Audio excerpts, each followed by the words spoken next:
ಬರ್ತಿದ್ದಾವೆ ನೋಡ್ರಿ. ನಮ್ಮ ಸೂಜಿ ರವೆ ಪಡ್ಡು ನೋಡ್ರಿ ಎಷ್ಟು ಚೆನ್ನಾಗಿ ಗೋಲ್ಡನ್ ಬ್ರೌನ್ ಚೆನ್ನಾಗಿ ಬಂದಿದೆ. ಇದ್ರ ಜೊತೆ ಕೊಬ್ಬರಿ ಚಟ್ನಿ ಇದ್ದರೆ ತುಂಬ ರುಚಿಯಾಗಿರುತ್ತೆ.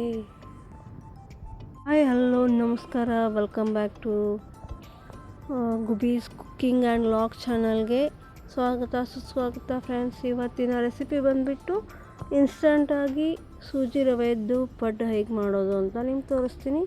ಬನ್ನಿರಿ, let's starts the recipe. So ನಾವಿಲ್ಲಿ ಫಸ್ಟಿಗೆ ಏನು ತೊಗೊತಿದ್ದೀವಪ್ಪ ಅಂದರೆ ಸೂಜಿ ರವೆ ನೋಡಿ. ಸೂಜಿ ರವೆ ತೊಗೊಂಡಿದ್ದೀವಿ, ಅಳತಿ ಅಂತೇನಿಲ್ಲ, ಹಾಗೆ ತೊಗೊಂಡಿದ್ದೀನಿ ನಾನು.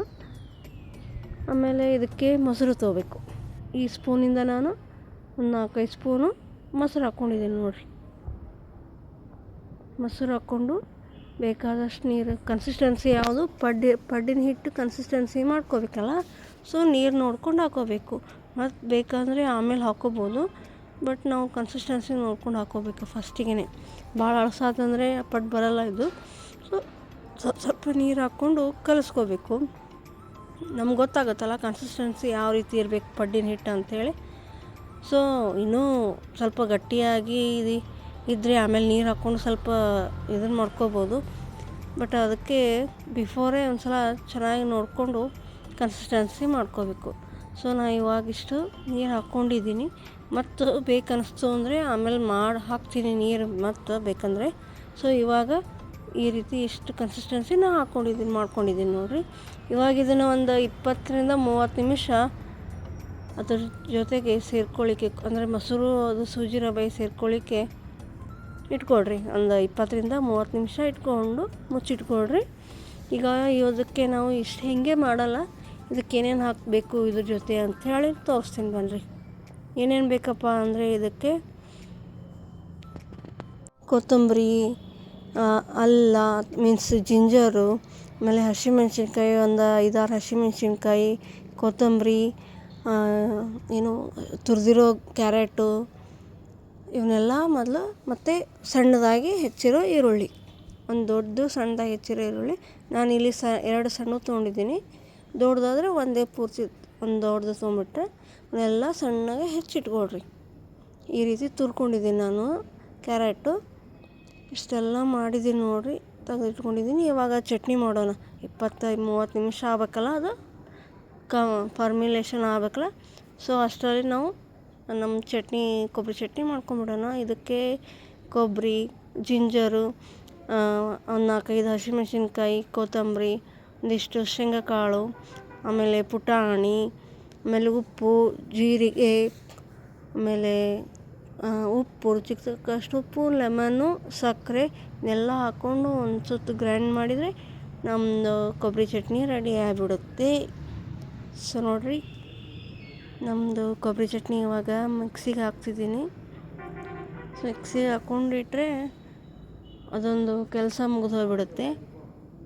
ಚೆನ್ನಾಗಿ ಫೈನಾಗಿ ಗ್ರೈಂಡ್ ಮಾಡಿಕೊಂಡು ಮಿಕ್ಸಿಗೆ ಹಾಕ್ಕೊಳ್ಳೋಣ. ಸೊ ಅದಾದಮೇಲೆ ಇವಾಗ ನೆಕ್ಸ್ಟ್ ಏನು ಮಾಡ್ಬೇಕು ನಾವು ಅಂದರೆ, ಇವಾಗ ನಾವು ಈರುಳ್ಳಿ ಅದೆಲ್ಲ ಹೆಚ್ಚಿಟ್ಕೊಂಡಿದ್ದೀವಲ್ಲ, ಈರುಳ್ಳಿ, ಹಸಿಮೆಣ್ಸಿನ್ಕಾಯಿ ಇವನ್ನೆಲ್ಲ ಹೆಚ್ಚಿಟ್ಕೊಂಡಿದ್ದೀವಲ್ಲ, ಅದನ್ನೇನು ಮಾಡಬೇಕಪ್ಪ ಇವಾಗ ಅಂದರೆ, ಒಂದು ಬಾಣಲೆ ತೊಗೊಂಡು ಅದಕ್ಕೆ 1-2-3 ಸ್ಪೂನು ಎಣ್ಣೆ ಹಾಕ್ಕೋಬೇಕು. ಅದಕ್ಕೆ ನಾವು ಜೀರಿಗೆ, ಇಂಗು, ಹಾಗೆ ಹಸಿಮೆಣ್ಸಿನ್ಕಾಯಿ, ಬೇಕಿದ್ರೆ ನೀವು ಚೆನ್ನ ದಾಲ್, ಆಮೇಲೆ ಉದ್ದಿನಬೇಳೆ ಅವನ್ನೆಲ್ಲ ಹಾಕ್ಕೋಬೋದು. ಬಟ್ ನಾನೇನು ಇಲ್ಲಿ ಹಾಕ್ಕೊಂಡಿಲ್ಲ, ಅವನ್ನೆಲ್ಲ ಏನು ಹಾಕ್ಕೊಂಡಿಲ್ಲ. ಸೊ ನೋಡಿರಿ, ಜೀರಿಗೆ, ಇಂಗು, ಆಮೇಲೆ ಹಸಿಮೆಣ್ಸಿನ್ಕಾಯಿ ಹಾಕ್ಕೊಂಡು ಸ್ವಲ್ಪ ಬಾಡಿಸ್ಕೊತೀನಿ, ಚೆನ್ನಾಗಿ ಕಲಿಸ್ಕೊತೀನಿ. ಅದಾದಮೇಲೆ ಹಸಿಮೆಣ್ಸಿನ್ಕಾಯಿ ಆದಮೇಲೆ ಸಣ್ಣದಾಗಿ ಹೆಚ್ಚಂತ ಈರುಳ್ಳಿ ಹಾಕ್ಕೊಂಡು, ಆಮೇಲೆ ಮೇಲ್ಗಡೆ ಜಿಂಜರ್ ಹಾಕ್ಕೊಂಡು ಚೆನ್ನಾಗಿ ಬಾಡಿಸ್ಕೊಡ್ರಿ. ಅಂದರೆ ಚೆನ್ನಾಗಿ ಕೈ ಆಡಿಸ್ಕೊಂಡು ಸ್ವಲ್ಪ ಬೇಯಬೇಕದು. ಬೇಯ್ದಾದ್ಮೇಲೆ ಭಾಳ ಬೇಯಬಾರ್ದು, ಒಂದು 50-60 ಸೆಕೆಂಡ್ಸ್ ಬೇಯಿಸ್ಕೊಂಡು ತೆಗೆದು ಕೆಳಗಡೆ ಇಟ್ಕೊಳ್ರಿ. ನೋಡಿರಿ, ಈ ರೀತಿ ಚೆನ್ನಾಗಿ ಕೈ ಆಡಿಸ್ಕೊಂಡು ಒಂದು ಹೇಳಿದ್ನಲ್ಲ 50 ಸೆಕೆಂಡ್ಸು ಬೇಯಿಸ್ಕೊಂಡು ಕೆಳಗೆ ಇಟ್ಕೊಂಡು, ಇವಾಗ ನಾವು ಅದೇನು ಸೂಜಿ ರವೆ ಕಲಸಿಟ್ಕೊಂಡಿದ್ದೀವಲ್ಲ, ಅದು ಇವಾಗ 30 ಮಿನಿಟ್ಸ್ ಆಗಿದೆ. ಸೊ ಇವಾಗ ನಾವು ಒಂದೊಂದೇ ಆ್ಯಡ್ ಮಾಡ್ಕೊಳ್ಳೋಣ. ಇನ್ನು ಏನು ಆ್ಯಡ್ ಮಾಡಬೇಕು ಅಂತ ತೋರಿಸ್ತೀನಿ ನಿಮ್ಗೆ. ಇವಾಗ ನಾನು ಇದಕ್ಕೆ ಗಜ್ಜರಿ ಆ್ಯಡ್ ಮಾಡ್ತಿದ್ದೀನಿ ನೋಡಿರಿ. ಗಜ್ಜರಿ ಆಮೇಲೆ ಕೊತ್ತಂಬರಿ ಎರಡೂ ಆ್ಯಡ್ ಮಾಡ್ತಿದ್ದೀನಿ. ಅದು ಆ್ಯಡ್ ಮಾಡಿದ ಮೇಲೆ ಇವಾಗೇನು ನಾವು ಸ್ವಲ್ಪ ಉಪ್ಪು ರುಚಿಗೆ ನೋಡಿಕೊಂಡು ಉಪ್ಪು ಹಾಕ್ಕೋಬೇಕು. ಉಪ್ಪು ಹಾಕ್ಕೊಂಡಾದ್ಮೇಲೆ ಅದೇನು ಬೇಯಿಸ್ಕೊಂಡಿದ್ದೀವಲ್ಲ ನಾವು ಬೇಯಿಸ್ಕೊಂಡಿದ್ದು ಹಾಕ್ಕೊಂಡು ನೋಡಿರಿ, ಎಲ್ಲ ಬೇಯಿಸ್ಕೊಂಡಿದ್ದು ಹಾಕ್ಕೊಂಡು ಚೆನ್ನಾಗಿ ಕೈ ಆಡಿಸ್ಬೇಕು. ಕೈ ಆಡಿಸಿದಾದ್ಮೇಲೆ ಮತ್ತೆ ಕನ್ಸಿಸ್ಟೆನ್ಸಿ ನೋಡ್ಕೋಬೇಕಾಗತ್ತೆ ನಾವು. ಯಾಕಂದರೆ ಭಾಳ ಗಟ್ಟಿ ಆದರೂ ಇದಾಗಲ್ಲ. ಸೊ ಅದಕ್ಕೆ ನಾನು ಭಾಳ ಗಟ್ಟಿ ಆಯ್ತು ಅಂಥೇಳಿ ಮತ್ತೊಂದು ಸ್ವಲ್ಪ ನೀರು ಹಾಕ್ಕೊಂಡಿದ್ದೀನಿ. ಸೊ ನೀರು ಹಾಕ್ಕೊಂಡು ಚೆನ್ನಾಗಿ ಕೈ ಆಡಿಸ್ಕೋಬೇಕು. ಉಪ್ಪು ಇವೆಲ್ಲ ಎಲ್ಲ ಕೂಡ್ಕೋಬೇಕಲ್ಲ, ಉಪ್ಪು ಮತ್ತು ಕ್ಯಾರೆಟು ಆಮೇಲೆ ಇದೇನು ಈರುಳ್ಳಿದು ಎಲ್ಲ ಹೆಚ್ಕೊಂಡಿದ್ದೆಲ್ಲ ಕೂಡ್ಕೋಬೇಕಲ್ಲ. ಸೊ ಚೆನ್ನಾಗಿ ಕೈ ಆಡಿಸ್ಕೊಂಡು ಇಟ್ಟಿದ್ದೀನಿ ನೋಡಿರಿ. ಇವಾಗ ನಮ್ಮ ಚಟ್ನಿ ಅಂತೂ ರೆಡಿಯಾಗಿದೆ. ಕೊಬ್ಬರಿ ಚಟ್ನಿ ನೋಡಿರಿ ಎಷ್ಟು ಫೈನ್ ಬಂದಿದೆ ಕೊಬ್ಬರಿ ಚಟ್ನಿ. ಇವಾಗ ಮತ್ತೊಂದು ಸ್ವಲ್ಪ ಕೈ ಆಡಿಸ್ಕೊಂಡು ತೆಗೆದಿಟ್ಕೊಳ್ಳೋಣ. ಇವಾಗ ಇದನ್ನು ಮಾಡೋಣ, ಹಂಚಿಡ್ತೀನಿ ನಾನು. ಏನಪ್ಪ ಅಂದರೆ ಪಡ್ಡಿನ ಮಣಿ ಇಡ್ತೀನಿ.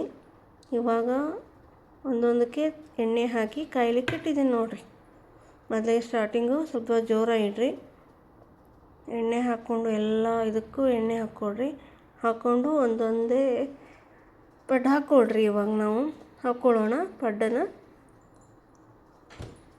ಕಾಯ್ದಿದೆಲ್ಲ ಎಣ್ಣೆ ಇವಾಗ ಒಂದೊಂದೇ ಪಡ್ಡು ಹಾಕ್ಕೋತೀವಿ ನಾನು ನೋಡಿರಿ. ಒಂದೊಂದೇ ಪಡ್ಡು ಹಾಕ್ಕೊಂಡು ಮೇಲ್ಗಡೆ ಮುಚ್ಚಿಡ್ತೀನಿ ನಾನು. 1 ನಿಮಿಷ ಬೆಂದಾದಮೇಲೆ ಇವಾಗ ಮೇಲ್ಗಡೆ ಮುಚ್ತೀನಲ್ಲ, 1 ನಿಮಿಷ ಬೇಯಲಿಕ್ಕೆ ಬಿಡಬೇಕದು. ಚೆನ್ನಾಗಿ ಹಿಟ್ಟು ಬೇಯಬೇಕಲ್ಲ. ಸೊ ಈ ರೀತಿ ಮುಚ್ಚಿದ್ದೀನಿ. ಸೊ ನೋಡಿರಿ, ಈ ರೀತಿ ಒಂದು ಸೈಡ್ ಬೆಂದಿದೆ. ಇವಾಗ ನಾನು ಹೊಳಿಸಿ ಹಾಕಿದ್ದೆ ನೋಡಿರಿ. ಹೊಳಿಸಿ ಹಾಕಿ ಮತ್ತು ಪ್ಲೇಟ್ ಮುಚ್ಬೋದು, ಇಲ್ಲ ನನಗೆ ಮತ್ತೊಂದು ಸ್ವಲ್ಪ ಹೊತ್ತು ಬಿಟ್ಟು ನೋಡಿರಿ ಮತ್ತೆ ಮುಚ್ಚಿದ್ದೀನಿ. ಇವಾಗ ತೆಗೆದು ಪ್ಲೇಟಿಗೆ ಚಟ್ನಿ ಸರ್ವ್ ಮಾಡ್ಕೋತಿದ್ದೀನಿ ನಾನು. ಚಟ್ನಿ ಸರ್ವ್ ಮಾಡಿಕೊಂಡು ಇವಾಗ ಇದ್ರೊಳಗಿಂದ ಒಂದೊಂದೇ ತೆಗೆದು ಪ್ಲೇಟಿಗೆ ಸರ್ವ್ ಮಾಡ್ಕೋತೀನಿ ಪಡ್ಡನ್ನು.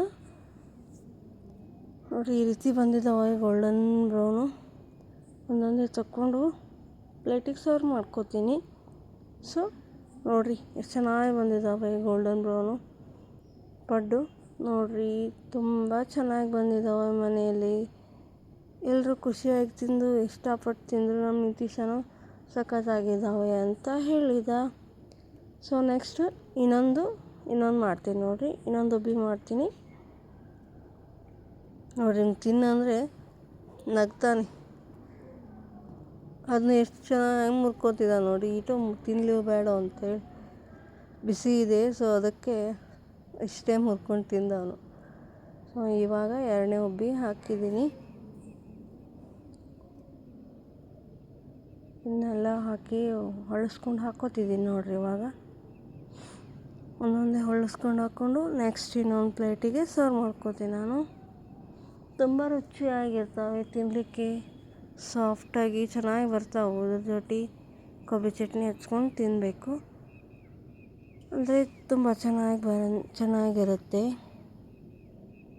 ಎಲ್ಲರೂ ಇಷ್ಟಪಡ್ತಾರೆ. ಚಿಕ್ಕ ಮಕ್ಕಳು ದೊಡ್ಡವರು ಎಲ್ಲರೂ ಇಷ್ಟಪಟ್ಟು ತಿಂತಾರೆ ನೋಡಿರಿ.